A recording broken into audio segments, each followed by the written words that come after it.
Hello les filles, j'espère que vous allez bien. Je vous retrouve dans cette vidéo. Je vais vous parler de l'alimentation pendant mon premier trimestre de grossesse. Du coup là je commence le deuxième et je suis à 15 SA, voilà, pour remettre un petit peu les choses dans l'ordre.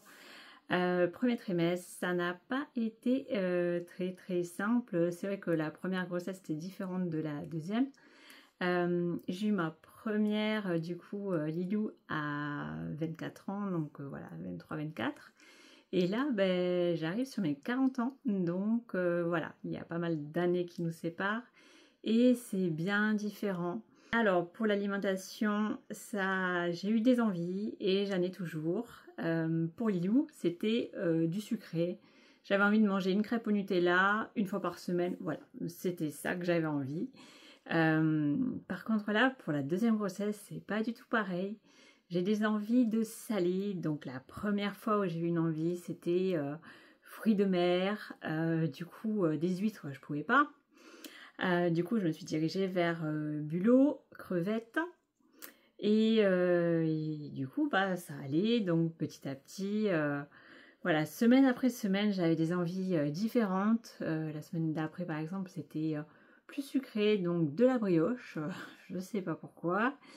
Mais voilà, j'avais besoin de manger la brioche, c'est un truc dingue parce que du coup autour de moi, la famille courait un peu partout pour me trouver tout ce que j'avais besoin. Et du coup, bah, c'était un petit peu déroutant parce que d'une semaine à l'autre, même si on faisait le plein de brioche, bah, la semaine d'après, la brioche, j'en voudrais plus. Du coup, bah, on a acheté petit à petit, voilà, ils allaient faire les courses parce qu'en fait, j'avais également beaucoup de nausées. Du coup, impossible d'aller dans les magasins. Désolée, j'ai tout qui aboie. Du coup, je disais même dans les supermarchés, je ne pouvais pas y aller parce que si je rentrais, j'avais la tête qui tournait. Les odeurs, c'était pas possible. Donc voilà, tout le monde a dû s'adapter. Heureusement que j'ai des personnes bienveillantes autour de moi. Et on va dire que vers 12 ans SA, je m'en souviens bien parce qu'on devait partir en Suisse rejoindre une amie. Et je me suis dit, oh bon Dieu, on va à un mariage et je vais être malade. Ça va être terrible, en plus en voiture et tout, oh bon Dieu. Et en fait, ben, pas du tout, parce que 2 jours avant, j'ai commencé à me sentir mieux. Je sortais en plus du Covid. Du coup, waouh, heureusement. Arrivé au mariage, j'avais pas de nausées, on a pu faire le repas tranquille. Voilà, enfin, j'avais peur, je me suis dit, mais c'est pas possible, ça va durer combien de temps? Donc tout le monde parlait de 3 mois, moi je me suis dit, ah, c'est pas possible et tout, c'est long, 3 mois. Il y en a, ça a duré 7 mois, enfin bref, je me suis dit, au secours.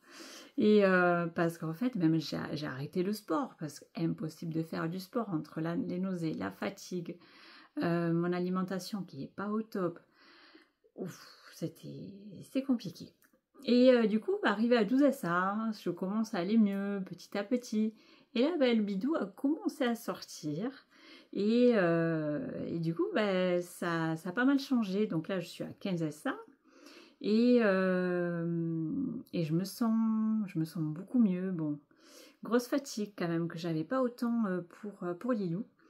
Bah après, j'ai pas le même âge, mais je vis cette grossesse vraiment différemment. Je m'écoute beaucoup plus. Je fais plus attention à tout ce qui se passe dans mon corps. En plus, c'est une grossesse vraiment différente avec Lilou qui est très contente d'avoir un petit frère ou une petite sœur. Je ne sais pas encore, c'est la surprise pour mes 40 ans. Donc voilà, je sais pas quand je vais poster cette vidéo, mais voilà, c'est dimanche, on est lundi, donc voilà. Ça va être une belle surprise parce que ben, du coup on a l'annonce dans une enveloppe et on ne l'a pas ouverte, donc on attend, voilà. Et bon, je vous partagerai ça par la suite également. Mais voilà, sinon niveau alimentation, donc j'y reviens, je fais un petit peu en arrière des fois. Mais niveau alimentation, ça va mieux. J'ai des envies toujours de salé, donc anchois, olives, petite viande. Au début j'avais mal, hein. J'avais du mal avec la viande. Oh là là, le poulet, steak haché, tout ça, je ne pouvais plus.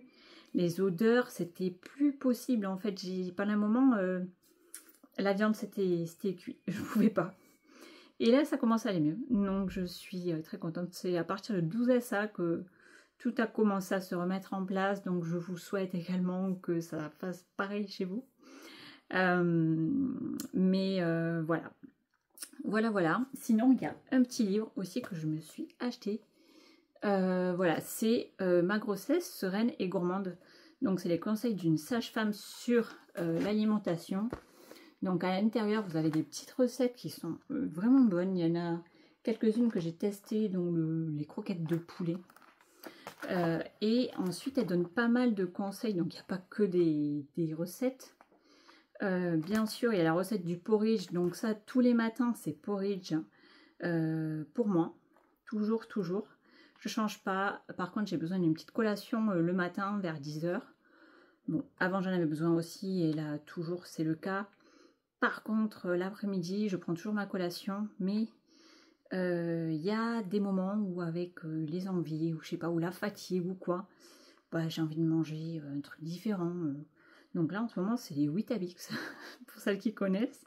Donc les Weetabix avec un petit peu de poudre de cacao non sucré et du lait froid.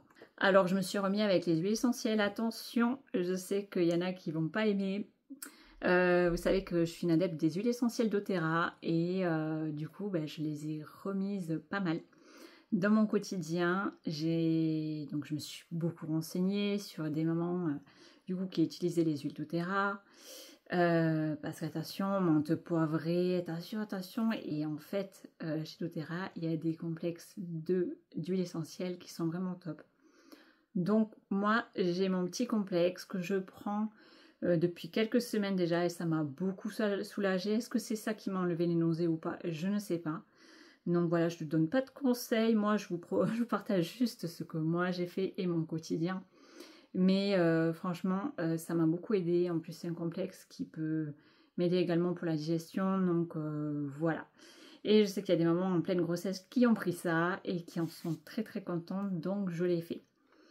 Et je continue à le faire parce qu'en fait ça me protège également au niveau du système immunitaire. Voilà, ça m'a vraiment reboosté, ça m'a fait du bien, donc voilà, je continue. Donc sinon dans ce livre, il y a plein de questions qui sont posées, on va dire, voilà, sous forme de liste, hein, et vous avez les réponses du coup à vos questions. C'est voilà, les questions les plus fréquentes. Qu'est-ce qu'il faut manger en cas de constipation? Voilà, tout ça. Ah oui, concernant le transit. Bon, si vous êtes constipé pendant le premier trimestre, ne vous inquiétez pas, je fais partie de l'équipe. Ça a été méga compliqué. Voilà, et là, arrivé deuxième trimestre, ça va beaucoup mieux. Donc tant mieux. Par contre, parlez-en à votre sage-femme parce que du coup, elle m'a donné comme une poudre, je crois que c'est la poudre de Gare, me semble. GUAR, qui a très bien fonctionné, donc j'en prends une dose tous les jours dans mon lait chaud et du coup ça m'a beaucoup aidé. Non, par contre je pouvais passer 4, 5, 6 jours sans aller aux toilettes, donc c'était vraiment très compliqué. Donc ça provoque des douleurs, le ventre qui est tout gonflé, bref voilà, c'était pas la joie. Et ça fatigue beaucoup, donc voilà, sachez que ça peut être normal. Et en plus, j'avais un petit souci, c'est que je ne mangeais plus de légumes. C'était impossible. La seule chose dans laquelle ça passait, c'était, vous savez, l'extracteur à jus que j'ai, je vous mettrai peut-être les références en dessous en barre d'infos. L'extracteur que j'ai depuis quelques mois, qui est vraiment une merveille, qui me fait des jus délicieux. Heureusement que je l'avais, parce que du coup, je pouvais mettre mes légumes, genre betterave. Qu'est-ce que je mettais? Betterave, concombre, pommes, carottes. Je me faisais des trucs de fou. Et ça passait super bien. Donc voilà, c'est une solution. Si vous n'arrivez pas à manger de légumes, pensez-y. L'extracteur à jus, franchement, c'est une merveille. C'est une pépite, ça. Ça vous servira après la grossesse. Ça servira à vos enfants pour leur préparer des jus délicieux. Bref, voilà. Je vous le recommande. C'est un bon investissement. Concernant les compléments alimentaires, donc en plus de mes petites billes de chez doTERRA, donc le mélange, ce que je prends, c'est le prénatal. Donc franchement, il est super. Il y a de l'acide folique également Vous savez que votre sage-femme va vous demander d'en prendre. En général, ils lui prescrivent. Vraiment bien, zinc, toutes les vitamines, biotine, sélénium, vitamine D. Hop, donc je vous mets les infos en dessous. Ensuite, ça c'est oméga 3, donc ça je vous le conseille. C'est franchement, moi quand j'en prends, donc c'est tous les jours, hein, ben, sachez que voilà, on a les idées un petit peu plus claires, ça va beaucoup mieux, je me sens plus apaisée.